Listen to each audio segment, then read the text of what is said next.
Hello प्यारे बच्चों, आज हम लोग करने वाले हैं 10th क्लास का मैथ प्रश्नावली 5.1 और टॉपिक है हम लोग का समांतर श्रेणी। उसका 1 नंबर सवाल का चौथा भाग को हम लोग करेंगे।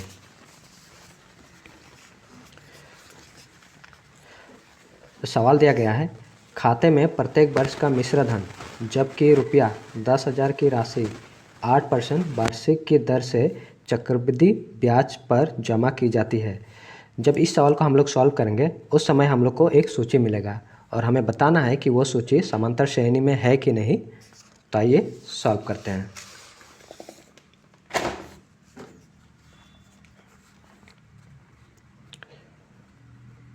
हल। हम लोग को प्रथम वर्ष का राशि दिया गया है 10,000 और दर दिया गया है 8% और समय दिया गया है 1 वर्ष। ठीक है, तो आइए हम लोग सॉल्व करते हैं। हल। प्रथम वर्ष की राशि दिया गया है 10,000। ठीक है, दर दिया गया है 8% और हम लोग को समय दिया गया है 1 वर्ष। ठीक है, यहाँ पर प्रथम वर्ष का जो राशि है वो हम लोग का है A1। क्या है? A1 अर्थात प्रथम पद है। ठीक है, अब हम लोग निकालेंगे दूसरे वर्ष का ब्याज। तो लिखते हैं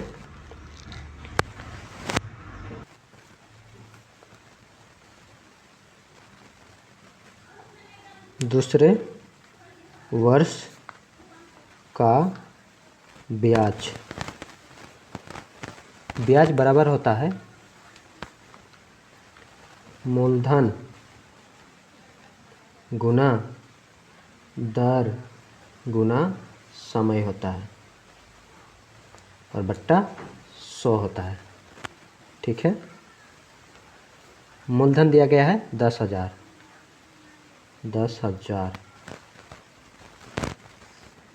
दर दिया गया है 8%, 8 और समय दिया गया है 1 वर्ष बट्टा 100।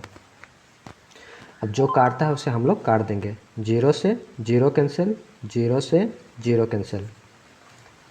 कितना बचा? यहाँ पर 100 और गुना 8 कितना हो जाएगा? 800। ये आया हम लोग का ब्याज।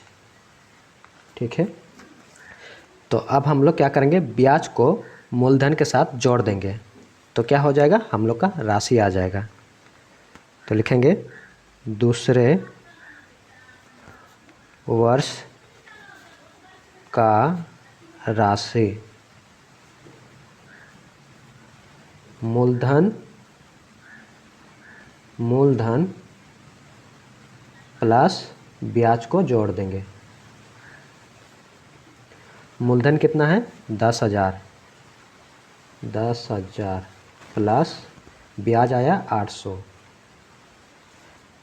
कितना हो जाएगा? 10,800। ये आया हम लोग का A2 अर्थात दूसरी पद। अब हम लोग निकालेंगे तीसरे वर्ष का ब्याज। तीसरी वर्ष का ब्याज मूलधन होता है मूलधन गुना दर गुना समय बट्टा 100 होता है। अब हम लोग का मूलधन कितना है? हम लोग का मूलधन अब आया 10,800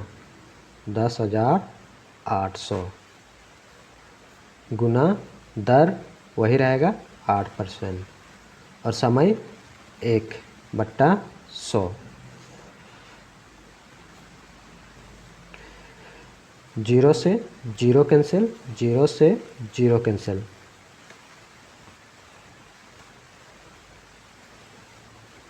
गुना कर देंगे 8 8 64, 64 का 4 6 हासिल 6 आएगा, 8 एकम 8, 864। तो हम लोग लिखेंगे तीसरे वर्ष का राशि। कैसे आएगा? ब्याज को और मूलधन को जोड़ देंगे तो हम लोग का राशि आ जाएगा। तो लिख देंगे तीसरी वर्ष का राशि, मूलधन प्लस ब्याज। मूलधन है हम लोग का 10,800, 10,800 प्लस ब्याज आया 864। कितना हो जाएगा?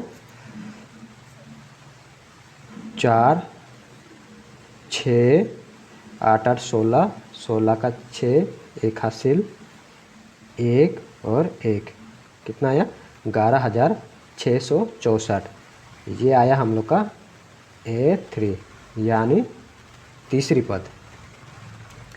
अब क्या करेंगे? हम लोग का सूची आया, अतः सूची आया 10,000,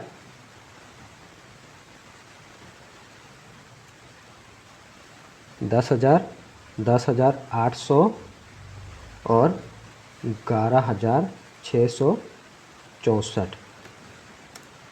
ये हम लोग का है A1, ये आया हम लोग का, ये हम लोग का A2 और ये A3। अब क्या निकालेंगे?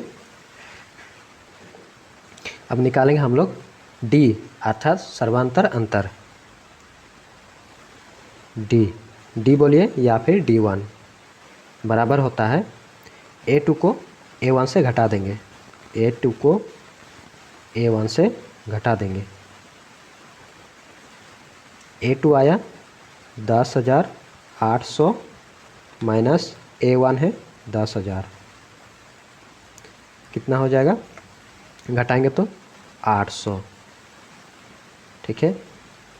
और अब निकालेंगे D2। D2 क्या होता है? A3 minus A2। A3 है 11,664 और A2 है 10,800। घटा देंगे 4, 6, 1 हासिल 16, 16 से 8 घटेगा तो 8 यानी 864। देखिए यहाँ पर D1 का मान आया 800 और यहाँ D2 का मान आया 864, यानी जो अंतर है वो बराबर नहीं है। इसका मतलब हम लोग लिखेंगे कि ये जो हम लोग का सूची है ये हम लोग का समांतर सूची में नहीं है। ठीक है, तो हम लोग लिख देंगे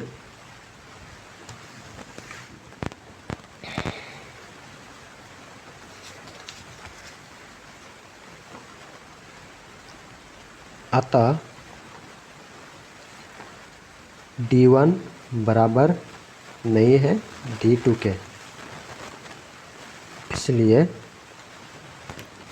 यह सूची AP में नहीं है।